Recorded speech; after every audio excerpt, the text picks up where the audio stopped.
If someone asked her exactly when the marriage began to end, she probably wouldn't know how to answer. Because there was no shouting. There was no scandal. There wasn't that classic scene of a phone hitting the floor with a revealing message. What happened was silence. 9 years together. A stable routine. Organized bills. Sunday lunches at his mother's house. Smiling photos at birthdays. A life that, seen from the outside, seemed mature. She always believed that relationships didn't need exaggerated intensity to work. They needed consistency. And consistency they had. He worked a lot. He always had. Left early, came back tired. Some business trips would pop up in the middle of the month. Out-of-town meetings. Corporate events. She was never suspicious. Never asked for a password. Never did an interrogation. Never felt the need. Trusting was natural. It was comfortable. But trust also creates blind spots. And it was exactly in one of those blind spots that everything began to change. It wasn't something big. It wasn't something loud. It was small. So small that anyone else would have ignored it. But on that ordinary Tuesday, while picking up his clothes scattered over the bedroom chair, something made her stop. The shirt. She held the fabric in her hands and brought it close to her face, as she always did before putting it in the machine. And then she noticed. There was a smell there. It wasn't feminine perfume. It wasn't a cigarette. It wasn't something that screamed betrayal. It was something more subtle. And perhaps exactly for that reason, more dangerous. In that moment, she didn't know it yet. But that slight feeling of strangeness would be the beginning of a discovery that would destroy 9 years of trust. And it would all start with something no one would ever consider suspicious. The smell didn't match their house. That was what bothered her. It wasn't strong enough to give anything away, but it was too striking to be ignored. She always used the same fabric softener. Neutral. Soft. He complained about intense fragrances, said they gave him a headache. But in that shirt, there was a sweet floral scent. Recent. Alive. As if it had just come out of another washing machine. She stood still for a few seconds, holding the fabric. The room was silent. He was in the shower.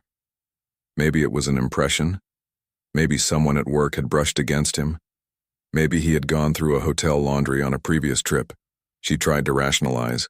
The mind always tries to protect what it loves. She put the shirt in the machine, closed the lid, but the smell stayed in her memory. That night, lying next to him, she noticed something curious. Her body was rigid. It wasn't anger. It wasn't jealousy. It was an alert. In the following days, she began to notice small changes.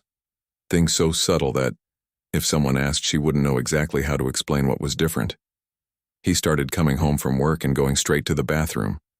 Before, he would sit on the bed, talk, complain about the day, now shower first. The clothes never stayed on the chair again, they went straight to the basket. One night, she saw something even stranger. Him washing a specific shirt by himself, said he had spilled coffee. She didn't question it, but she registered it. Habit changes don't happen without a reason, especially after 9 years. And the more she observed, the more an uncomfortable feeling grew inside her. It wasn't paranoia. It was a pattern. Something was being adjusted, controlled, hidden. She still had no proof. But she had something more dangerous. Awakened intuition. And when intuition wakes up inside someone who always trusted, the silence begins to get loud. She decided she wouldn't confront him without being sure. If there was something, she would find out. No scandal, no drama. And it was in that moment that she decided to do something simple, something that would change everything. She was never the type to investigate, but she was also never the type to ignore what she felt. The difference was that, this time, she didn't want to be wrong. For 2 days, she tried to act normally, laughed at his jokes, asked about work, commented on bills and commitments. On the outside, everything went on as usual. Inside, something was reorganizing itself. She started observing schedules, shower time on the phone, changes in the way he spoke. It was nothing loud. It was the whole thing. Small pauses before answering. A slight smile when looking at notifications. The screen discreetly turning away when she approached. But what really bothered her was something else. He seemed too careful. Careful with clothes. Careful with words. Careful with schedules. As if he was calculating. And it was when she learned he would be traveling again that week that an idea came up. It wasn't revenge. It wasn't a trap. It was confirmation. On the morning of the trip, while he was having coffee distractedly looking at his phone, she went to the bedroom, opened the closet, chose one of the dress shirts he used to wear in important meetings. She took a blue thread, thin, discreet, and sewed a small stitch on the inside of the hem, something invisible to anyone not looking for it, but impossible not to notice if someone washed or handled the piece with attention. It wasn't about the smell now. It was about control. If the shirt came back exactly as it left, she would have overreacted. If it came back different, she would have her answer. When he left with his suitcase in hand, he kissed her as usual. "I'll be back Saturday afternoon." She smiled, but for the first time in 9 years, she didn't feel safety in that kiss. She felt distance. The days passed slowly. Normal messages. "I'm here. Long meeting. Tired. Miss you." Everything perfectly consistent. Too consistent, and the more consistent it seemed, the more artificial it sounded. On Friday night, she almost gave up on the idea, almost decided she was creating a problem where none existed. But something inside her said, "Wait, because sometimes the truth doesn't appear in what is said. It appears in what is done." And on Saturday, when she heard the sound of the key turning in the door, her heart raced as if it knew that moment would divide her life into before and after. The sound of the key turning in the door seemed louder than usual. She took a deep breath before going to the living room. He walked in as he always did, suitcase in hand, tired expression. A quick kiss on her forehead. It was tough. The voice seemed normal. The body seemed normal. But for those who are attentive, normality can also be acting. She helped carry the suitcase to the bedroom. They talked superficially.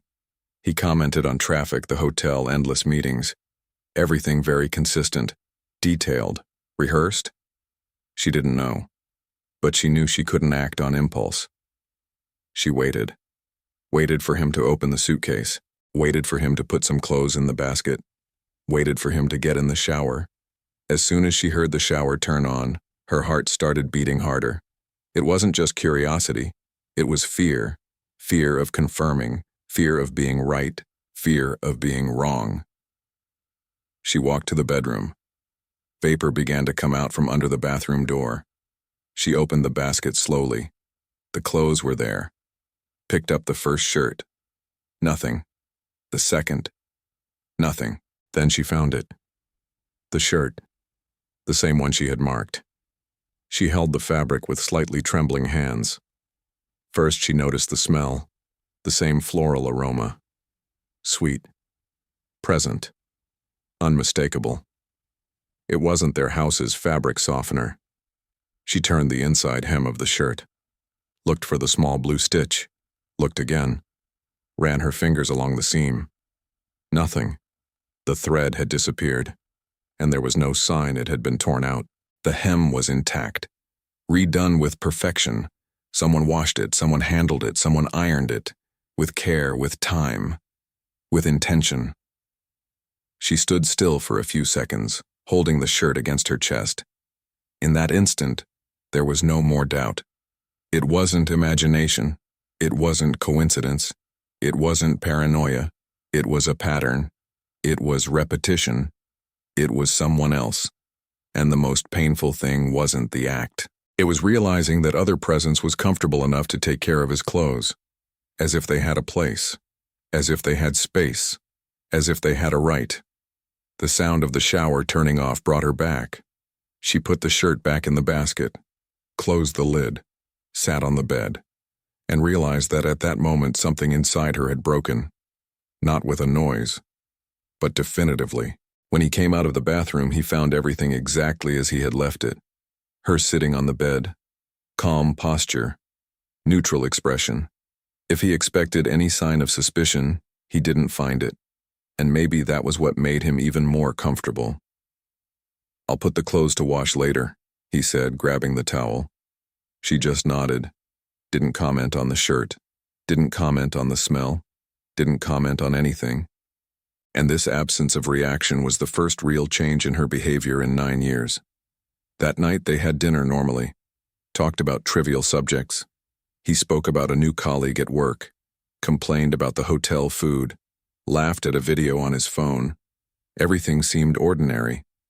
But for those who already know the truth, every gesture begins to gain another meaning. She observed the micro details. The way he avoided holding her gaze for too long. The speed with which he locked the screen upon receiving notifications. The exaggerated care to always leave the phone face down. Before, he didn't do that. Before, he didn't need to do that. The curious thing is that he didn't seem nervous. He seemed confident, like someone who believes they are in control. And maybe he was. Until that moment. Because what he didn't know was that she had already crossed the point of doubt. She was in the territory of silent certainty. And when someone reaches that territory, confrontation ceases to be impulsive. It becomes strategic. Later, sitting on the sofa, the television on only as background noise, she did something unexpected. She leaned her head on his shoulder. He relaxed, put his arm around her. That gesture, which used to bring comfort, now brought analysis. She smelled him. The same floral aroma was still there, mixed with the soap from the recent shower. Someone else had touched those clothes. Someone else had taken care of that fabric. And maybe was taking care of him too. She closed her eyes for a few seconds. Not to cry, but to decide. She didn't want a confession dragged out under pressure. She wanted to see how far he would sustain his own narrative. So she asked the simplest question possible, without accusation, without tension. "Are you happy with me?" He answered too quickly. "Of course I am." Fast, automatic, defensive without realizing it. And it was in that excess of readiness that she saw something that confirmed everything. The lie wasn't in the sentence. It was in the speed, and in that instant, she knew that the next question would completely change the dynamic between them. After he answered that he was happy, the silence that formed wasn't comfortable. It was dense. She remained leaning on his shoulder for a few seconds, as if she were absorbing that answer. Then she stood up. No rush, no altered expression. He watched her walk to the bedroom, perhaps without imagining what would come next. She came back holding the shirt. The same one. Folded it carefully and placed it on the coffee table between them. He looked at the fabric, then looked at her. "What is it?" His voice was still stable. She sat down again, maintained the neutral tone. "I wanted to ask you something first." He frowned slightly. "What?" She ran her hand over the shirt like someone smoothing something common. "This shirt you used on the trip, right?" "I did." Simple answer, no hesitation. "And you brought it back dirty in the suitcase?" An almost imperceptible pause. "I did." There. It was in that microsecond of delay that something gave itself away. It wasn't big, but it was enough. She held his gaze. "Funny." He stayed motionless. She continued. "Because when you came back, it was already washed." The silence now wasn't just dense. It was revealing. He blinked slowly. His body became more rigid, shoulders slightly tensed. "It must have been at the hotel," he said. But the sentence came out without conviction. She tilted her head slightly. "At the hotel that you said didn't have laundry service working?" He didn't answer immediately. And the problem wasn't the answer. It was the time. When someone is caught by surprise, they react, they question, they defend themselves. He didn't do any of that. He was calculating. She then turned the inner hem of the shirt and showed the perfect seam. "I had put a blue thread stitch in here before the trip." The color of his face changed. Not drastically, but enough.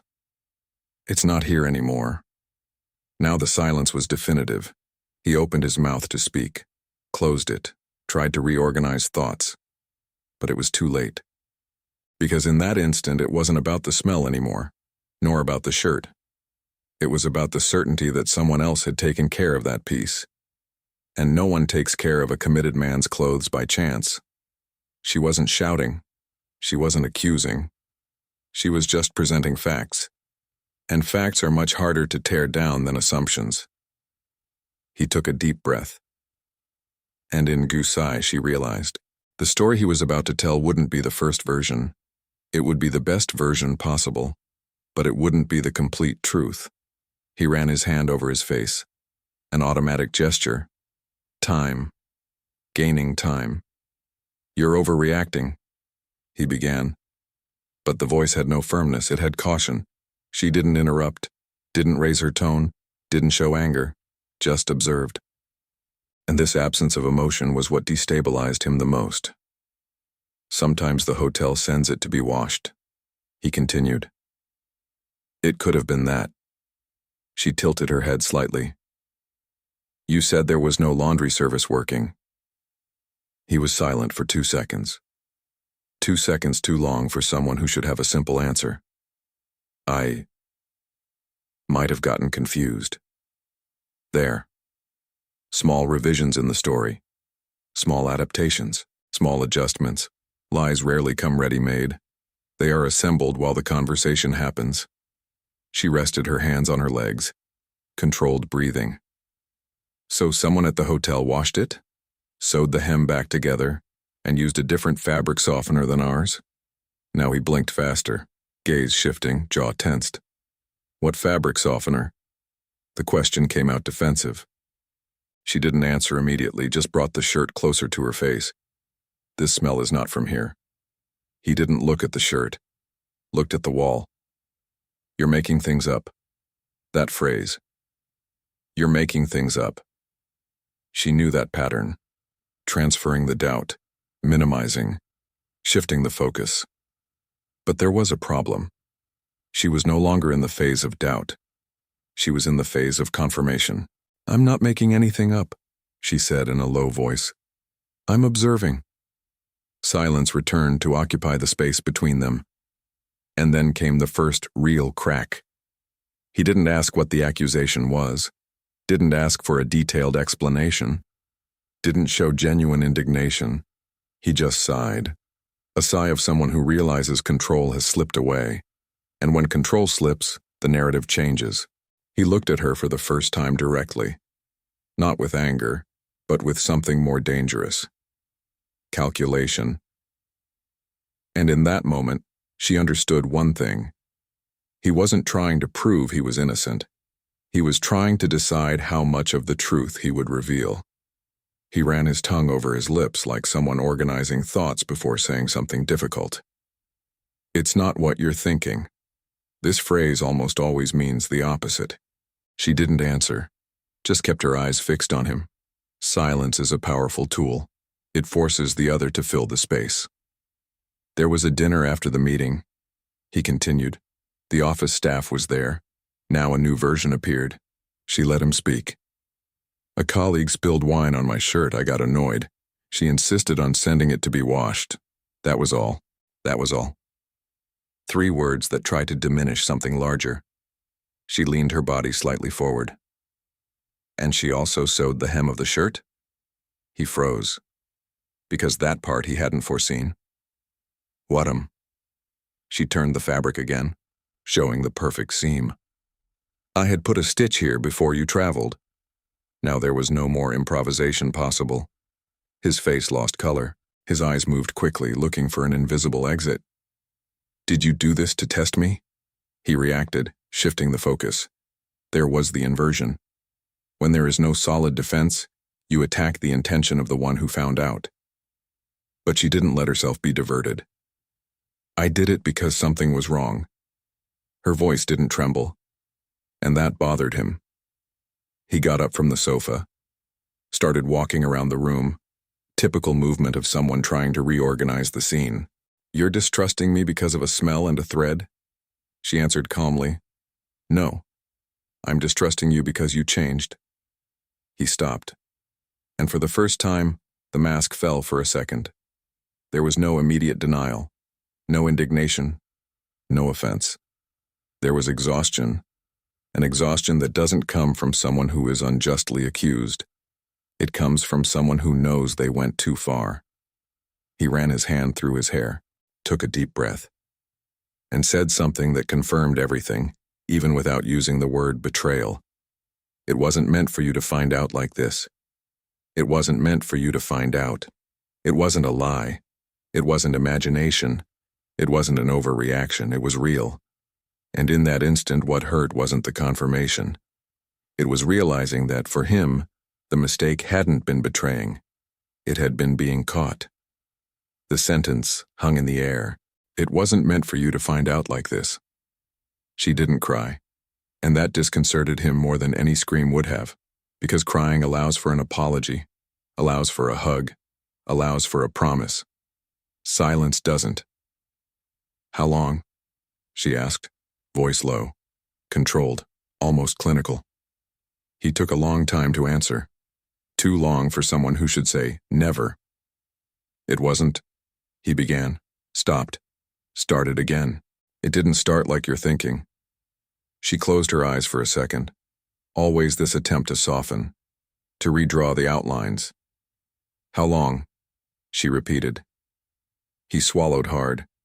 "A few months, months." The word pierced her chest like something physical. Months of messages, months of meetings, months of rehearsed normality, months sleeping next to her, months having dinner together, months saying, "I love you." And what hurt the most wasn't the other woman. It was the theater. "Is it someone from work?" she asked.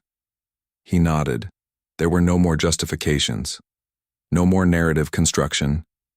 When the truth begins to come out, it comes fragmented, but it comes. "I didn't plan it," he said. "It happened. It happened."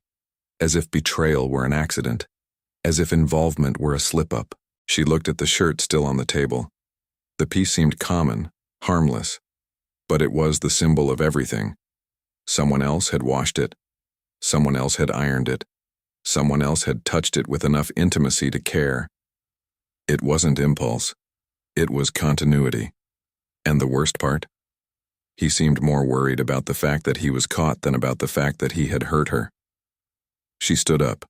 There were no more questions. Because when you reach the truth, questions cease to matter. What matters is what you do with it. He tried to approach. "We can talk." But she was already somewhere else. Not physical, internal. A place where something had broken definitively. And when trust breaks, it doesn't return to its original shape. It never returns. That night they slept in the same house, but not in the same marriage. He tried to talk, tried to explain, tried to use words like confusion, phase, mistake. But none of those words rebuilt what had been broken.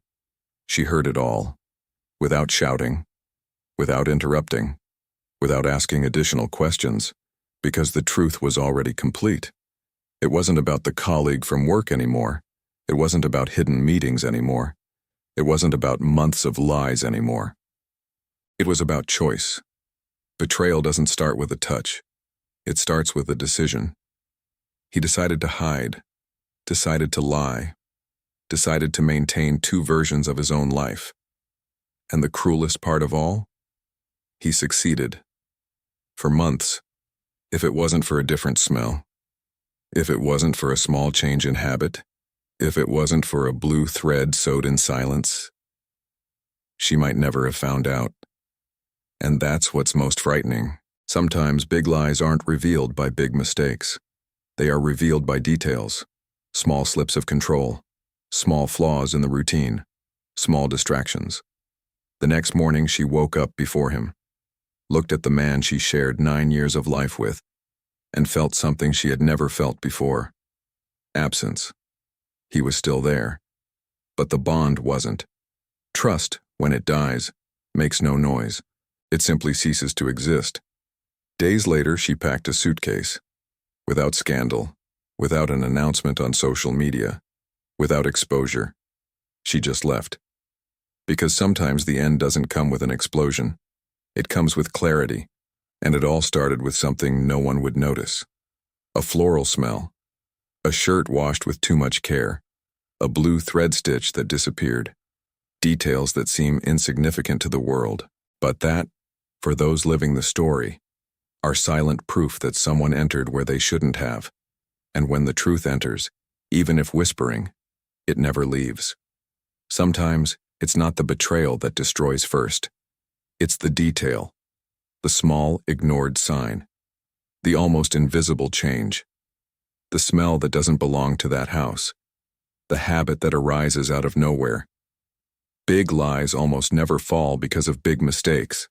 They fall due to carelessness, overconfidence, believing that no one is looking, but someone is always looking. And sometimes, that someone is the one who trusted the most. If this story made you reflect, leave it here in the comments. Would you have noticed the detail? Or would you have ignored the sign? Real stories like this show that the truth almost never screams. It whispers. And only those who are attentive can hear. If you like intense, real stories full of psychological twists, subscribe to the channel now. Here, every detail matters, and every story reveals something that no one noticed. Turn on the bell so you don't miss the next reports, because the next story might start exactly like this one did. Silent, discreet, harmless. Until it stops being so. Like this video so more people can find stories like this one. Share it with someone who needs to learn to trust, but also to observe. We'll see you in the next report. And remember, sometimes, what destroys an entire story is just a detail.